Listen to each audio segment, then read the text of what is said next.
Hey guys, তোমরা সবাই কেমন আছো বলো। অনেক দিন পরে ভিডিও দিতে আসলাম। আমি অফিসে চলে এসেছি, বাট এখন অফিসের তালা খোলেনি, যার জন্য এখন আমি অফিসে ঢুকতেই পারছি না।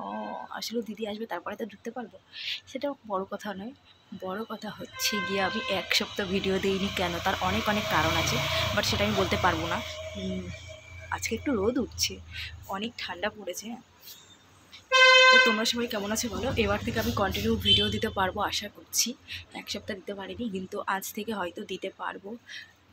অনেক দিন ধরে দিতে পারছি না, তো মনটা অনেক খারাপ ছিল। এক সপ্তাহ আমার কীভাবে কেটেছে আমি নিজেও বুঝতে পারছি না। অনেক কষ্টের ভিতর দিয়ে কেটেছে, মানে এই একটা সপ্তাহ আমার মনে হচ্ছিল কাটছিলই না।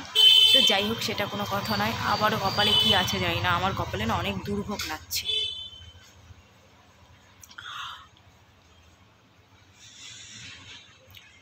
হাইও তুলতে পারবো না এমন দশা।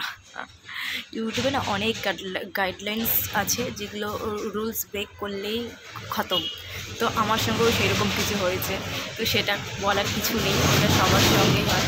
মানে রুলস ব্রেক করলে সবার সঙ্গেই হবে, তাই কেউ রুলস ব্রেক করো না। আমি অনেক অনেক রুলস ব্রেক করে ফেলেছিলাম, যার জন্য আমার এই অবস্থা। তো যাই হোক, সেটা কোনো কথা নয়। এখন সেটা বলার এখন আমি রোজ ভিডিও দিতে পারলেই বাঁচি।